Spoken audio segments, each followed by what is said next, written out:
오늘 하나님의 말씀은 시편 84편 1절에서부터 12절까지의 말씀입니다. 구약성경 864페이지입니다. 시편 84편 1절에서부터 12절까지의 말씀을 제가 봉독해 드리겠습니다. 만군의 여호와여, 주의 장막이 어찌 그리 사랑스러운지요. 내 영혼이 여호와의 궁정을 사모하며 쇠약하며 내 마음과 육체가 살아계신 하나님께 부르짖나이다. 나의 왕 나의 하나님 만군의 여호와여, 주의 제단에서 참새도 제집을 얻고 제비도 새끼들 보금자리를 얻었나이다. 주의 집에 사는 자들은 복이 있나니 그들이 항상 주를 찬송하리이다. 주께 힘을 얻고 그 마음에 시온의 대로가 있는 자는 복이 있나이다. 그들이 눈물 골짜기로 지나갈 때에 그곳에 많은 샘이 있을 것이며 이른 비가 복을 채워주나이다. 그들은 힘을 얻고 더 얻어 나아가 시온에서 하나님 앞에 각기 나타나리이다. 만군의 하나님 여호와여, 내 기도를 들으소서. 야곱의 하나님이여, 귀를 기울이소서. 우리 방패이신 하나님이여, 주께서 기름 부으신 자의 얼굴을 살펴보옵소서. 주의 궁정에서의 한날이 다른 곳에서의 첫날보다 나은즉 악인의 장막에 사는 것보다 내 하나님의 성전 문지기로 있는 것이 좋사오니 여호와 하나님은 해요 방패시라. 여호와께서 은혜와 영화를 주시며 정직하게 행하는 자에게 좋은 것을 아끼지 아니하실 것임이니이다. 만군의 여호와여, 주께 의지하는 자는 복이 있나이다.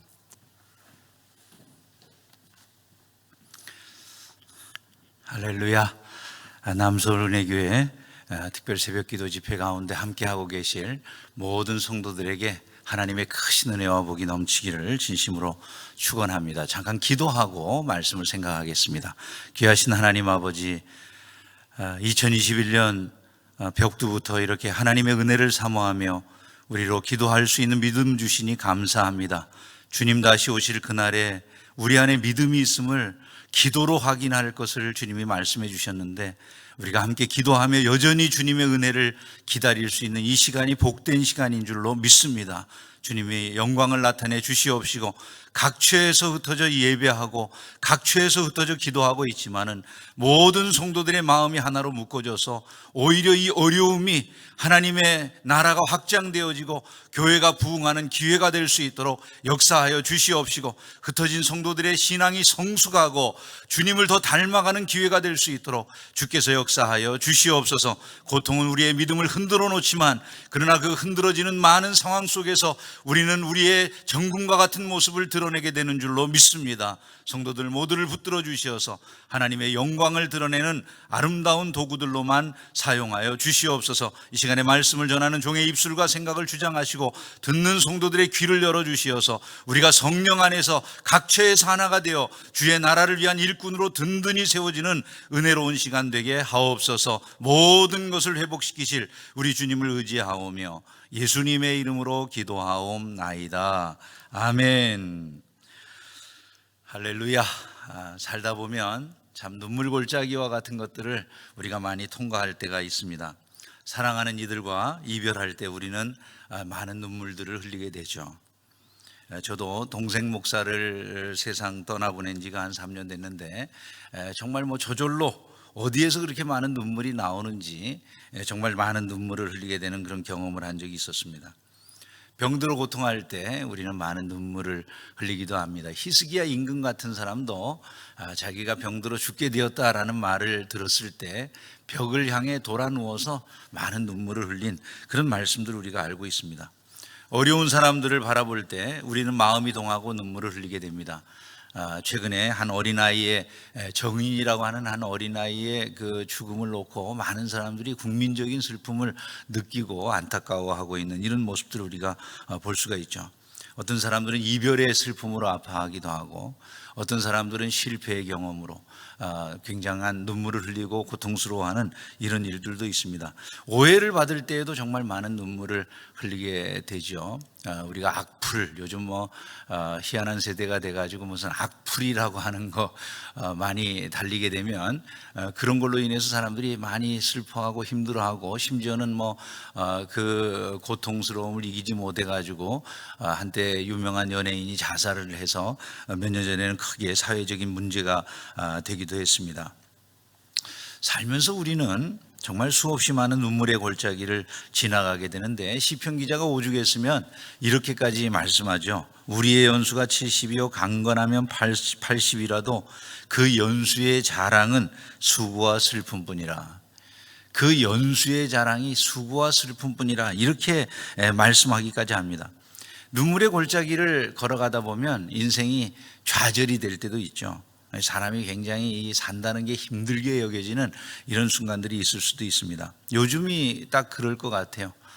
오랜 시간 동안 특별히 이런 어려움들이 일어나면 사회적인 이런 큰 어려움이 일어나게 되면 주로 아주 부유한 계층은 더 부유해지는 일들도 많이 있는 것 같습니다. 최근에 미국 같은 데도 테슬라나 이런 데 그 회장은 한 해 동안 재산이 5배나 늘었다고 하는 이런 사람들도 있지만은 대부분 어려움을 겪는 분들이 더 그 사회 계층 아래서 중산층 이하의 그 보통 삶을 살아가는 분들이 더 어려움을 많이 겪게 되는 경험을 하죠. 아주 힘겨운 그런 삶이 한 해 동안 계속 이어져 왔습니다.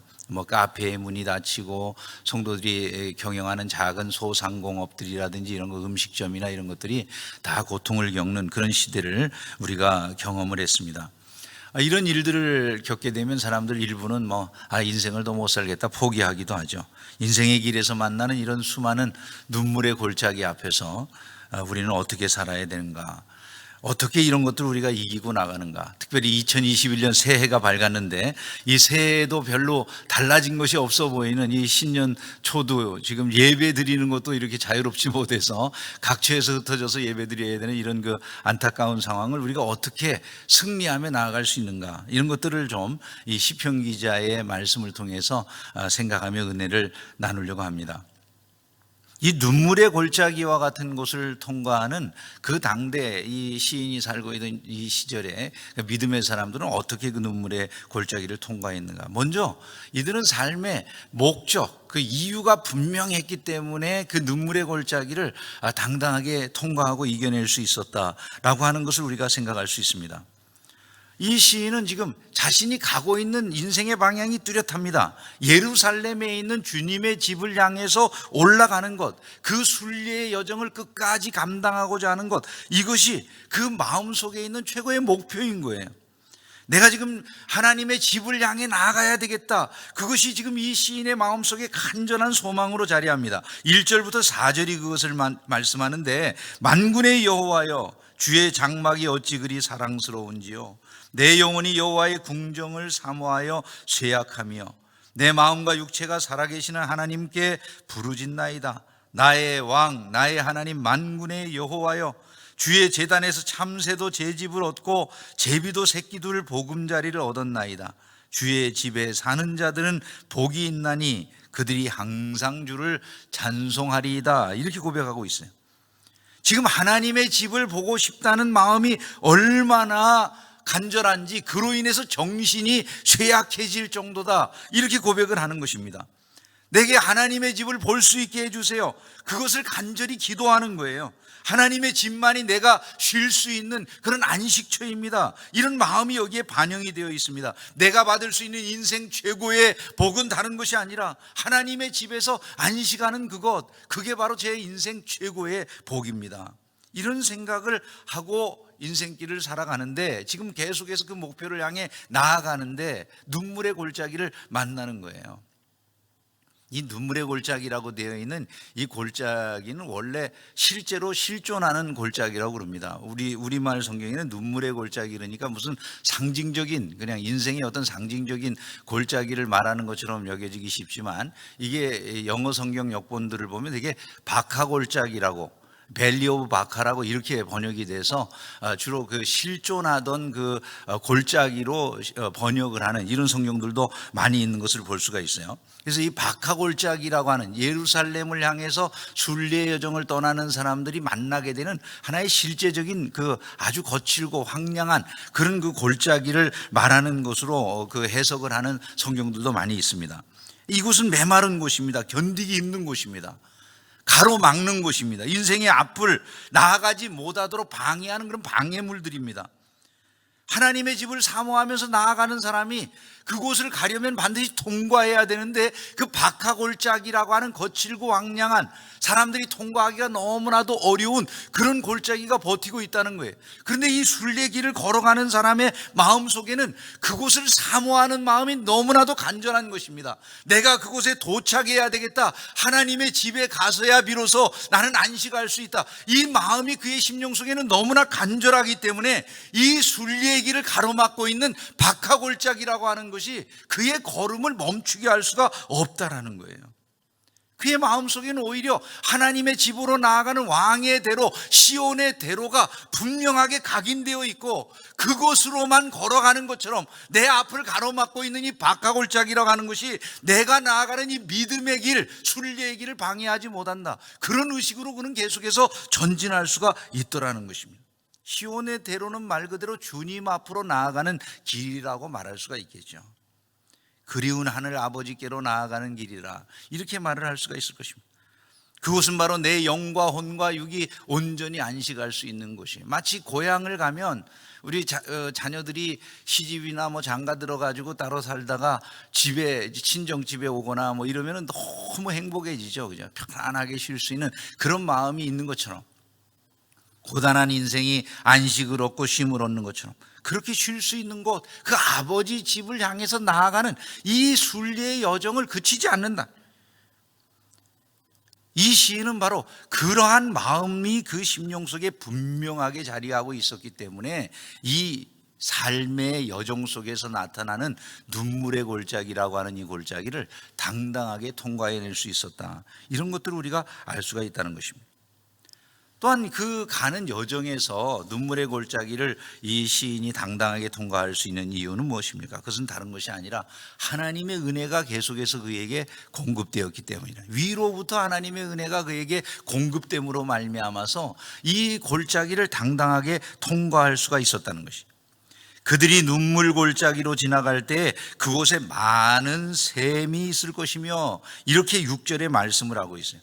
눈물 골짜기로 지나가는데 그곳에 많은 샘이 있을 것이며, 우리말 성경을 이렇게 그냥 읽어보면은 우리말 성경에는 눈물 골짜기라고 그러고 분명히 박하골짜기, 아까 말씀드린 것처럼 이 박하골짜기라고 하는 것은 거칠고 황량한 이런 골짜기라고 말씀을 했는데, 그곳에 많은 샘이 있을 것이다 라고 그러면은, 아니 샘이 많은 곳이 왜 황량하며 샘이 많은 곳이 왜 거친 광야와 같다라고 말을 할 수 있느냐, 이렇게 생각하기가 쉬울 것 같습니다.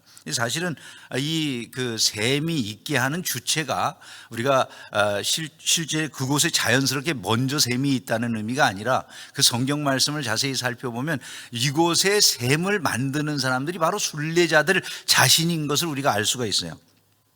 영어 성경은 좀 더 구체적으로 그 주체가 누군지를 표현해 놓는데, As they pass through the valley of Baca, they make it a place of springs, 그렇게 만들어 놨어요. 이렇게 이 번역을 해놨어요.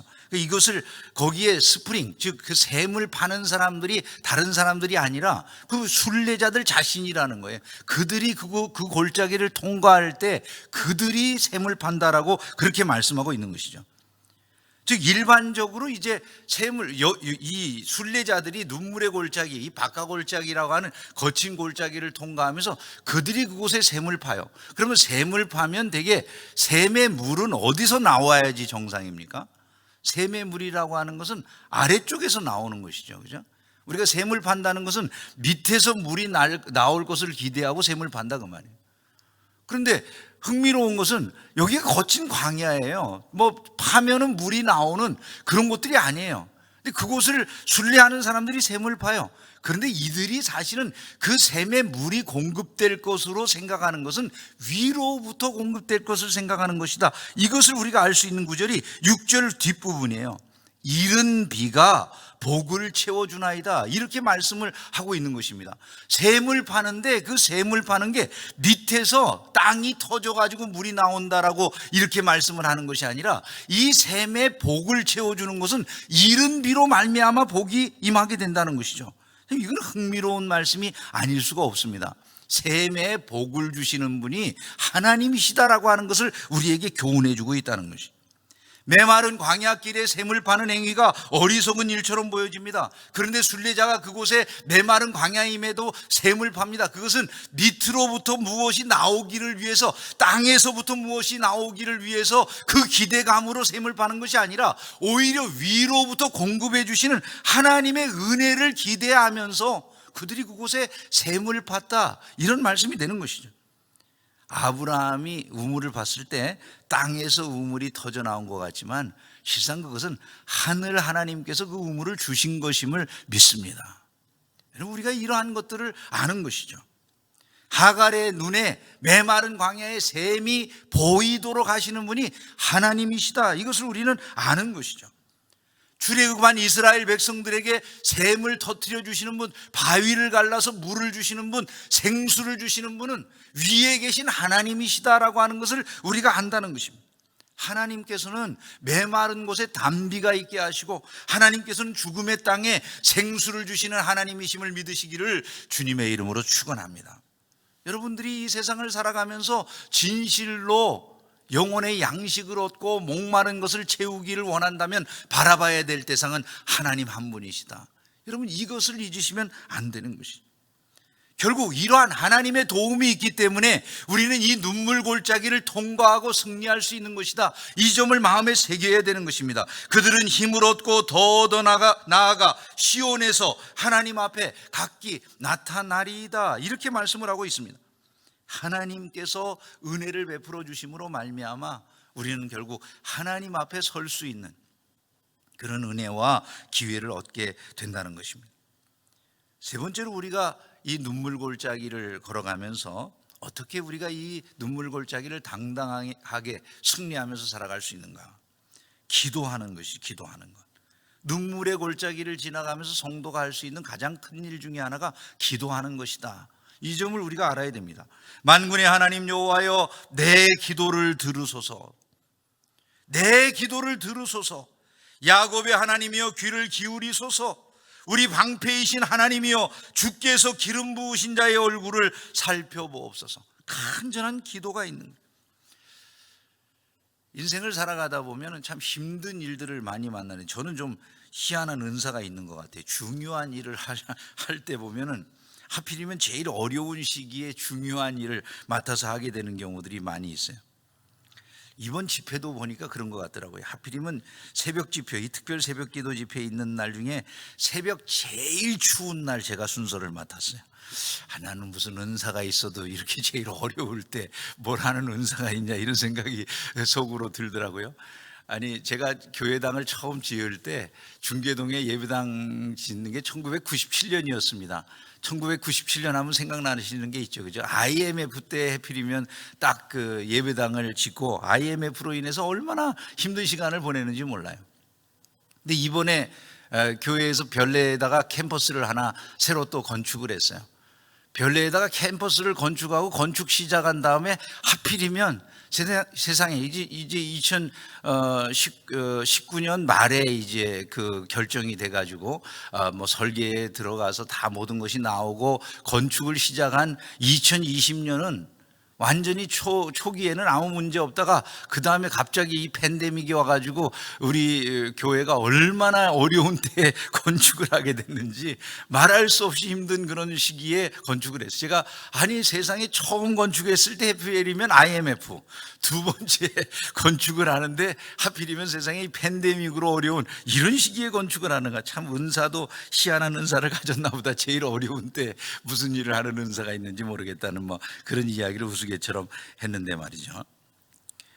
교회당을 지을 때 일어난 일을 하나 좀 말씀을 드리고 싶어요. 처음에 교회당을 짓는데 교회에 뭐 성구를 들여놨습니다. 뭐 의자도 들여놓고 강대상도 들여놓고 성구를 들여놓는데, 뭐 어려운 교회가 예배당을 건축하니까 이제 뭐 성구를 들여놓거나 그럴 때 넉넉하진 않아가지고 이제 뭐 사정을 좀 했어요. 성구사 운영하시는 장로님에게 사정을 했어요. 우리가 이 성구를 이 성구사에서 할 때 좀 이 지불하는 관계를 좀 넉넉하게 시간을 주시면 좋겠습니다, 부탁을 했어요.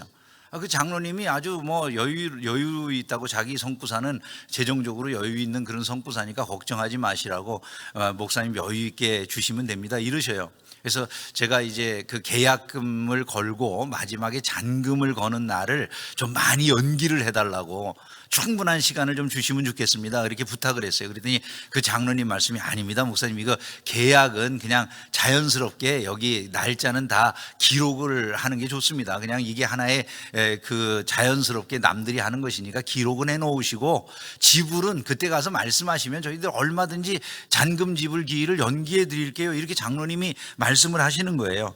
장로님이 뭐 얼굴도 좋으시고 그냥 뭐 웃어가면서 잘 말씀하시니까, 저는 또 목사 장로는 무조건 약속하면 다 믿으면 되는 줄로 아는 그런 사람이에요. 왜냐하면 크리스찬은 믿어야 되잖아요, 서로. 그래서 그냥 구두 약속도 당연한 약속이겠거니 생각을 하고, 장로님 그럼 장로님 말씀 믿겠습니다, 그리고 다 날짜 적고, 그리고 도장 다 찍고, 이제 의자가 다 들어오고 교회에 다 설치가 됐습니다.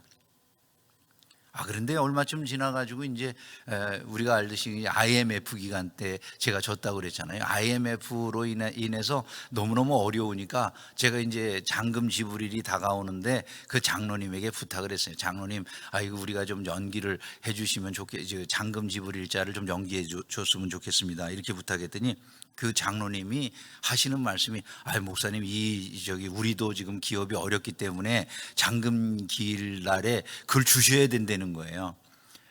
그래서 제가 사정을 하는데, 그걸 월요일 날 이 장로님하고 이야기를 하면서 계속 사정을 하는데, 이 장로님이 이야기를 안 들으시는 거예요. 제가 장로님 앞에 부드럽게, 장로님, 저하고 구두로 분명히 약속하셨잖아요. 얼마든지 이거 우리가 이 잔금 날짜를 이거 기록한 것은 그냥 장로님하고 저하고 이거는 그냥 그냥 보통의 방식이기 때문에 그렇게 기록하는 거고, 분명히 장로님이 제가 부탁하면 이거 얼마든지 연장해 주시겠다고 말씀 안 했습니까?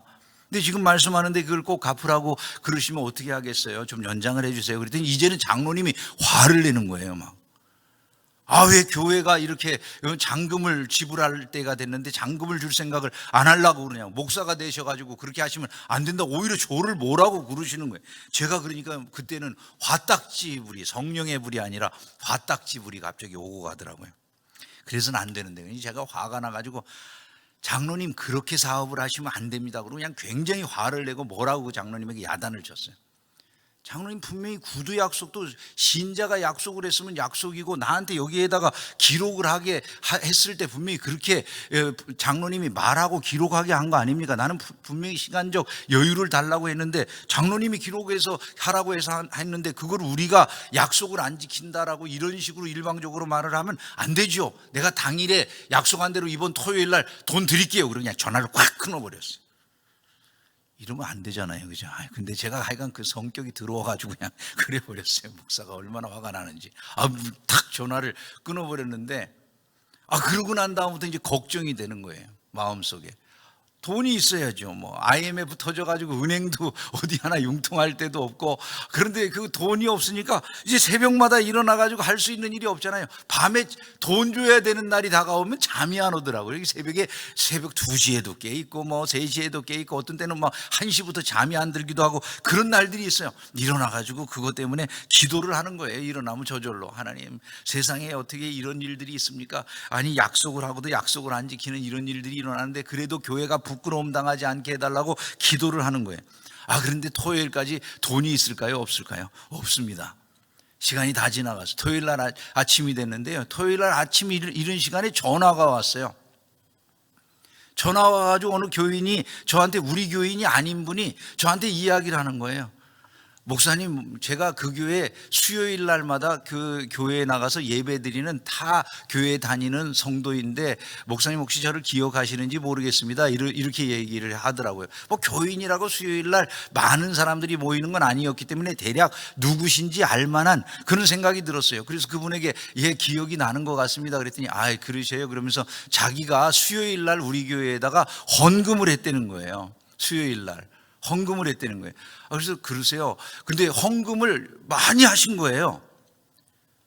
그래서 제가 그런 헌금이 들어왔다는 얘기를 아시냐는 거죠. 그래서 제가 저는 모르겠습니다. 왜냐하면 제가 헌금 봉투를 열어보거나 확인할 리가 없잖아요. 그러니까 제가 뭐 그런 헌금이 들어온 것은 알지 못하는데요. 이렇게 말씀을 드렸더니 그분이 그래서 제가 헌금을 한 것이 잘 전달이 됐는가 알고 싶어서 전화를 했다는 겁니다. 그래서 제가 그런 것을 몰라서 일단 그 헌금을 누구에게 주셨냐고 그랬더니 그 교회에 들어갈 때 한 여자분이 있어서 그 여자 안내하시는 분에게 주셨다는데, 그때 여자 안내하는 분은 여자 전도사님 한 분밖에 없었어요. 이 여자 전도사님에게 연락을 해서 그럼 제가 알아보겠습니다. 그리고 그 여전도사님한테 연락을 해가지고 알아보니까 말이죠, 그 여전도사님이 그런 헌금은 들어온 걸 모르겠는데요, 목사님 이래요.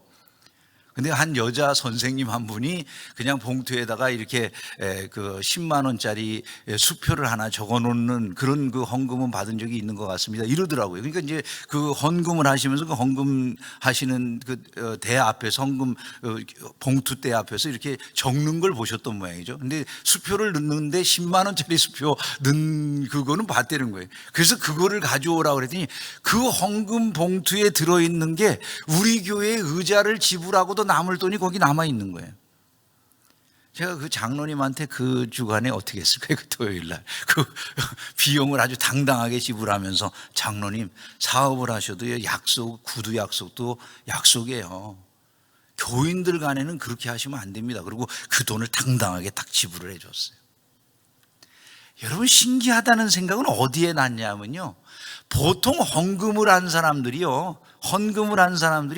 주일이 되기도 전에 자기가 헌금을 한 게 입금이 됐는지 안 됐는지 여부를 확인하는 성도가 있습니까, 없습니까? 아니, 자기가 주일이 되기도 전에 내가 헌금을 한 것이 교회에 들어갔는지 안 들어갔는지, 대부분 뭐 교회에다가 주보에다가 헌금, 지난주 헌금한 성도들 보고하는 교회 있잖아요. 저희 교회는 그냥 지난주 헌금을 어떤 분들이 했다라고 하는 거, 가끔 뭐 이 봉투가 분실됐다든지 이런 위험이 있을까봐 그런 것들을 이렇게 보고해서 알려드리는 경우들이 있는데, 그렇게 뒤에 나온 다음에나 성도들이 우리 이름이 왜 안 나왔죠? 이렇게 확인하는 경우는 있지만은, 아니, 성도가 미리 자기가 헌금한 것에 대한 보고가 나오기도 전에 미리 전화해가지고 확인하는 이런 일은 없잖아요. 그런데 그분이 타교인이 전화를 해준 거예요. 그래서 교회에 헌금이 들어와 있다는 걸 안 거예요. 제가 속에 어떤 생각이 들었냐면 이런 생각이 들더라고요. 하나님께서 이제 수요일 날, 제가 월요일부터 그 문제로 기도하고 있으니까 수요일 날 돈을 미리 보내주신 거예요. 저는 수요일 날 하나님 앞에 헌금이 들어와 있는 걸 여전히 모르고 하나님 앞에 계속 기도하고 있으니까 오죽 답답하시면 토요일 날 아침에 아예 그 사람한테 저 바보 같은 친구한테 네가 전화해 줘라 이랬던 것 아닌가, 이런 생각이 들어요. 그분이 지금 저희 교회 권사님이신데, 나중에 그 댁을 갖다가 신방을 했는데, 그분이 덕성여자대학의 그 당시 교수님이신데, 흥미로운 게 그 전주일날 제가 설교를 하면서 그렇게 설교를 했어요. 너무 이렇게 IMF로 어려운데 교회에 돈은 이제 돌질 않고 어려우니까 마음속에 그렇게 들어있던 생각을 교인들 앞에서 설교하면서 이야기를 한 거예요. 하나님께서 우리에게 그 물질이 없으니까 하나님 앞에서 우리가 주눅들 필요 없다. 왜냐하면 하나님은 얼마든지 돈이 있으시다. 요즘 우리가 뭐 여러 가지로 이 나라는 그 환율 때문에 어려움을 많이 겪고 있지만, 환율이 오히려 달러나 뭐 엔화나 이런 거 많이 올라가지고 이익을 본 분들은 얼마든지 많이 있지 않느냐. 하나님께서는 줄어든 게 아무것도 없으시고 오히려 더 풍성하게 일하실 수 있다. 제가 이렇게 이야기를 했거든요. 그런데 그 헌금하신 이유를, 그분의 가정을 신방에서 듣는데 놀란 거예요. 그 전주에 설교를 하면서 그렇게 설교를 했는데, 그 가정에 신방을 해가지고 그분이 저한테 이야기하는 게, 교환교수로 일본에 나아갔는데 일본에서 엔화로 이제 교환교수 사례비를 받아가지고 그걸 저금을 해놨다는 거예요. 근데 그 저금해 놓은 그 엔화 값이 갑자기 2배가 되니까 자기 마음속에 죄책감이 느껴졌다는 거예요. 이 엔화가 내가 불로소득한 그런 돈이 됐는데, 이 엔화로 저절로 아무것도 안 하고 오른 이것을 내가 그냥 쓰면 안 되겠다, 이런 생각이 드셔가지고 그 비용을 어디에다가 쓰면 좋을까 그러다가 수요일 우리 교회에 나왔는데 교인 몇 사람 안 되고 해성해성하게 앉아있는데 마음속에 이 교회가 예배당 건축하고 굉장히 어렵겠구나라고 하는 그런 생각이 들어서 수요일마다 예배 드리다 오던 우리 교회에다 그날 헌금을 해준 거라는 거예요. 제가요 마음속으로 이 모든 것들을 처음에서 끝까지 듣고 계시는 것 같은 그 하나님이 생각나가지고 얼마나 충격을 받았는지 말도 못하는 충격을 받았어요. 여러분, 우리가 눈물의 골짜기와 같이 힘든 그런 세상 한가운데를 살아가요. 근데 하나님이 살아계세요. 그리고 그분이 위에서부터 우리에게 은혜를 주세요. 놀라운 것은 그분이 우리의 모든 것들을 마치 옆에서 귀를 쫑긋이 세우고 들으시는 것처럼 그렇게 듣고 계시다는 생각을 우리가 잊어버리면 안 된다는 것이죠.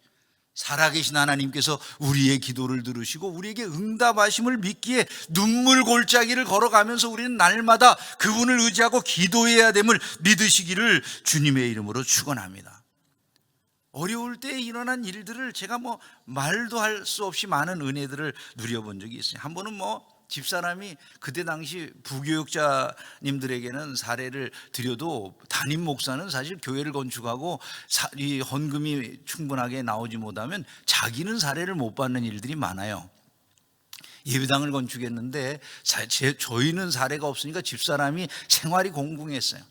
집사람이 약사였는데 약국 할 때는 풍족했는데 이제 제가 전임 사역을 하면서부터는 약국을 못하게 하니까 항상 이제 저 교육자 사례비로만 살아가니까 너무너무 힘들어하는 거예요. 근데 어느 날 이제 그 예배당을 건축한 다음에 더 어려우니까 카드나 이런 걸 가지고 어떻게 메우면서 살아가는 그런 상황이었던가 봐요. 저는 집에 그런 것도 잘 물어보지 않았는데 집사람이 낮 시간 그 예배당에 빈 예배당에 올라가면은 항상 눈이 퉁퉁 부어가지고 내려와요. 울면서 혼자 기도를 하고 내려오니까 눈이 항상 퉁퉁 부어가지고 내려. 그런데 어느 날이에요. 참 흥미로운 게 집사람이 예배당에 올라가서 날마다 퉁퉁 눈이 불어서 울면서 기도하다가 내려오던 그 사람이 어느 날 내려오면서 갑자기 얼굴이 환해졌어요. 그러고 저한테 뭐라 그러냐면 목사님 제가 응답받았어요 그러는 거예요. 응답받았어요. 무슨 응답을 받았는데 그래서 우리 집사람이 그래요. 집사람이 하는 말이에요. 목사님, 하나님께서 네가 앞으로 2번 다시 돈 때문에 눈물 흘리지 않게 해주시겠다고 그랬다는 거예요. 제가 그것을 어떻게 귀로 들었는지 뭐로 들었는지 물어보지도 않았어요. 그런데 하나님께서 자기에게 분명히 2번 다시 돈 때문에 눈물을 흘리지 않게 해주겠다고 그랬다는 거예요. 저는 일단 마음속에 받아들였어요. 일단 집사람이 매일같이 눈이 퉁퉁 부어가지고 기도하다가 내려와가지고 그렇게 슬퍼하는 모습만 봤는데 그날 기도하고서 그렇게 기쁜 얼굴로 환해져가지고 내려왔으니까 마음이 기뻤어요. 잘됐다 이런 생각이 들어가지고 정말 당신 말대로 되면 좋겠다 이렇게 이제 이야기하고 지나갔어요. 그런데 놀라운 게요. 그리고 나서 저희 교회에 한 2가정이 3가정이 등록을 했는데 이분들이 그때부터 헌금을 하시기 시작하는데 그냥 수요일이든 주일이든 강단에 이렇게 봉투가 올라와 있으면 그게 보통 수천만 원이에요. 그러면서 그냥 교회의 모든 것들이 순식간에 헌당이 되고 그의 헌당이 된 다음에 그 이후로 제가 지금까지 진짜 20여 년, 23년 이상의 시간이 지나가는 이 기간 동안 단 한 번도 돈 때문에 걱정을 안 해봤어요. 죄송해요. 이 어려운 때 이런 말씀을 드려서. IMF를 지나고 난 다음에 드리는 말씀이에요, 여러분. 지금 어렵습니다, 여러분. 눈물의 골짜기를 우리가 지나고 있어요. 눈물의 골짜기에서 할 일이 없을까요? 아닙니다, 여러분. 우리가 해야 될 일이 주님 앞에 이때 간절한 마음으로 기도하는 거예요. 깨어서 기도하게 되면 거기에 살 길이 열림을 믿으시기를 주님의 이름으로 축원합니다. 시편 기자가 말을 합니다. 주께서 나의 슬픔이 변하여 내게 춤이 되게 하시며 나의 베옷을 벗기고 기쁨으로 띠띠우셨나이다. 곤고한 자가 부르짖음에 여호와께서 들으시고 그 모든 환난에서 구원하셨도다. 너는 내게 부르짖으라. 내가 내게 응답하겠고 내가 알지 못하는 크고 비밀한 일을 내게 보이리라. 팬데믹으로 어려운 이때 우리가 해야 될 일들은 너무나도 명백한 것입니다. 하나님 앞에 엎드려 기도하며 이 눈물 골짜기를 승리하며 나가는 성도들이 되시기를 주님의 이름으로 축원합니다. 한 가지만 더 말씀을 드리면 긍정적인 소망을 마음에서 결코 잃어버리지 마시라는 거예요. 11절을 보니까 여호와 하나님은 해요 방패이시라. 여호와께서 은혜와 영화를 주시며 정직하게 행하는 자에게 좋은 것을 아끼지 아니하실 것임이니이다 라고 말씀을 했습니다. 눈물 골짜기를 지나가지만 여호와 하나님이 해요 방패가 되신다, 그분이 내게 은혜와 영화를 주신다고 하는 이 긍정적인 소망을 마음속에 잃어버리질 않아요. 그것을 계속해서 붙잡고 살아가는 거예요. 이 눈물 골짜기를 지나서 내 아버지의 집에 도달하게 된다면 그 아버지 하나님께서 반드시 내 삶에 은혜와 영화를 주실 것이다. 내 아버지께서는 정직하게 아버지 앞에서 행하고자 하는 나의 삶을 좋은 것으로 만족해 해 주실 것이다. 이것이 그 신자의 마음속에 있었던 생각이기 때문에 그 신자는 끝까지 그 고난의 길을, 그 눈물의 골짜기를, 그 박하 골짜기를 통과해 나아가는 것입니다. 저와 여러분들이 이 어려운 때에 이 소망을 붙잡기를 진심으로 소원합니다. 마침내 주께서 우리의 삶을 회복시키시고 가장 놀라운 축복으로 새롭게 충만케 하시는 그날을 보게 될 줄로 믿습니다. 각처에 흩어져서 너무나도 어려울 때에도 주님의 은혜를 사모하면서 기도하고 계실 우리 남서울 은혜교회의 모든 사랑하는 형제자매의 삶 속에 주님의 이와 같은 풍성한 은혜가 임해서 이 모든 것들을 넘어선 후에 우리도 이 시인과 같은 그 동일한 찬양을 주께 올려드리며 기쁨의 찬미를 드릴 수 있는 새날 마주할 수 있기를 주의 이름으로 축원합니다. 기도하겠습니다. 귀하신 아버지의 은혜와 사랑을 참으로 감사드립니다. 어려운 때를 살고 있지만 주님이 계시기 때문에, 주님이 우리의 아버지가 되시기 때문에, 주님이 우리에게 날마다 새 소망 부어주시기 때문에 이 고통의 시간도 넉넉히 이기며 살아갈 수 있음을 고백합니다. 각처에 흩어져서 어려운 여건 속에 예배하며 주를 바라보고 있지만 성도들을 붙잡아 주시고 그 믿음이 약해지지 아니하도록 인도하여 주시옵소서. 하나님의 나라를 향해 순례의 길을 걷고 있는 이 삶의 목적, 내 믿음의 삶의 그 궁극적인 목적이 너무나도 분명하기 때문에 흔들리지 않도록 인도하여 주시기를 원합니다. 우리는 마침내 주의 나라에 도달하게 될 줄로 믿습니다. 그곳에서 영광의 하나님을 만나 뵙게 될 줄로 믿습니다. 그곳에 이르기까지 우리는 거침없이 이 신앙의 길을 걸어가도록 인도하여 주시옵시고 마침내 그곳에 도달해서 하나님과 함께하며 그 영혼의 세상에서 주님이 주시는 그 풍성한 위로를 누릴 수 있도록 주님 도와주시옵소서. 어려운 길을 걷고 있는 모든 성도들의 삶을 살펴주시고 지상에서 우리가 얼마나 연약한 자들임을 아시오니 연약한 우리들이 낙담하는 자리에 처하지 아니하도록 주님이 일으켜 세워주시기를 원합니다. 우리의 삶을 주께서 아름다운 도구로 써주시기를 소원하오며 예수님의 이름으로 기도하옵나이다. 아멘.